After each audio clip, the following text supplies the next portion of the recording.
Voilà. Donc moi, je fais mon petit tour de France. J'ai des conférences un jour sur deux pendant 6 semaines. Et j'essaye à chaque fois de parler justement du Hamas. D'abord parce que ce sont des gens que je connais très bien. Ça fait 16 ans qu'ils sont au pouvoir. Est-ce que vous imaginez qu'on peut aller planter son bistouri quelque part sans connaître le ministère de la Santé, le truc, le machin, etc.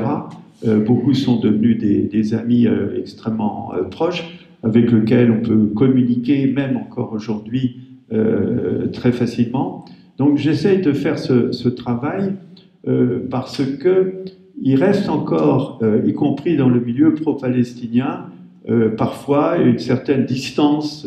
Parfois on m'a dit ah, on t'a invité, mais il y a des gens qui ne sont pas venus. Ah bon, pourquoi? Parce que tu soutiens le Hamas. Non, je ne soutiens pas le Hamas. Je respecte des gens qui ont des convictions religieuses et je ne me permets pas de les juger, mais je vois objectivement et bien qu'ils aient des bases philosophiques, historiques, culturelles ou religieuses qui ne sont peut-être pas les miennes, eh bien, je note que c'est un moment démocratique. D'ailleurs, ils ont accepté une partie des accords d'Oslo, puisqu'ils sont allés aux élections, que justement, ils ont remporté ces élections à la loyale. Et qu'est-ce qu'ils demandent depuis 15 ou 16 ans? Ils demandent simplement des élections.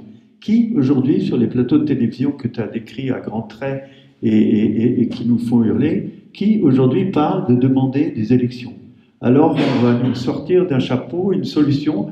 Je dois dire que les quelques journalistes que j'ai entendus depuis maintenant 3 mois, occidentaux, ils cherchent désespérément la stratégie des Israéliens. Et nous, nous cherchons désespérément la stratégie des Américains et des Français, des Allemands, puisque c'est là que tout se décide. Eh bien, la stratégie, c'est tout simplement de donner à des gens hautement éduqués la possibilité de s'exprimer. C'est vraiment...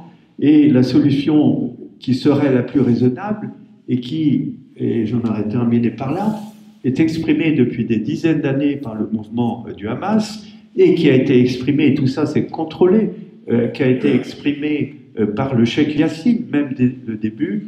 Ce que propose le Hamas, c'est un cessez-le-feu immédiat avec évacuation de Gaza, Cisjordanie et de Jérusalem, sans reconnaissance de l'État d'Israël, et avec un cessez-le-feu de longue durée, 10 ans, 15 ans, j'ai même entendu Mahmoud Zahar parler de 25 ans. Voilà. Est-ce qu'on peut imaginer aujourd'hui, compte tenu de ce génocide en cours, de ce massacre absolument effroyable, qu'on puisse faire demain un traité de paix, c'est-à-dire une paix dans la tête, dans l'esprit des gens, entre une puissance étrangère et une autorité palestinienne qui ne représente plus rien du tout?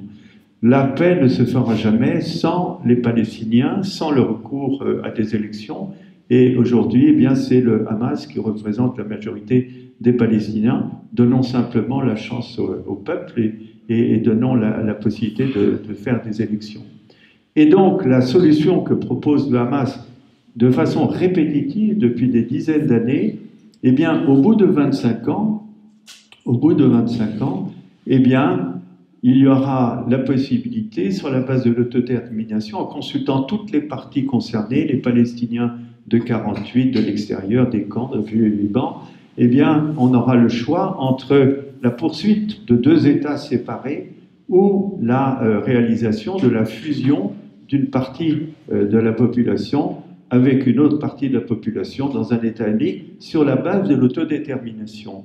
Et si vous regardez le mémoire de Fatou Bensouda, par lequel elle a ouvert une enquête approfondie, eh bien, elle a écrit « Nous avons accepté la Palestine comme État partie de la Cour pénale internationale, comme État partie, avec tous les droits et tous les devoirs, virgule, sans présumer de futures frontières qui en aucun cas n'ont à être fixées par la Cour pénale internationale, mais uniquement sur la base de l'autodétermination du peuple palestinien. » C'est-à-dire que la position politique du Hamas vis-à-vis de l'après, eh bien, c'est exactement la position de la procureure de la Cour pénale internationale. Et ça, je regrette vraiment que ça ne soit pas dit, répété, expliqué et médiatisé. C'est une injustice complète. Et surtout, c'est porteur d'une violence absolument incroyable, alors que la solution, la bonne, et dès maintenant, on la connaît.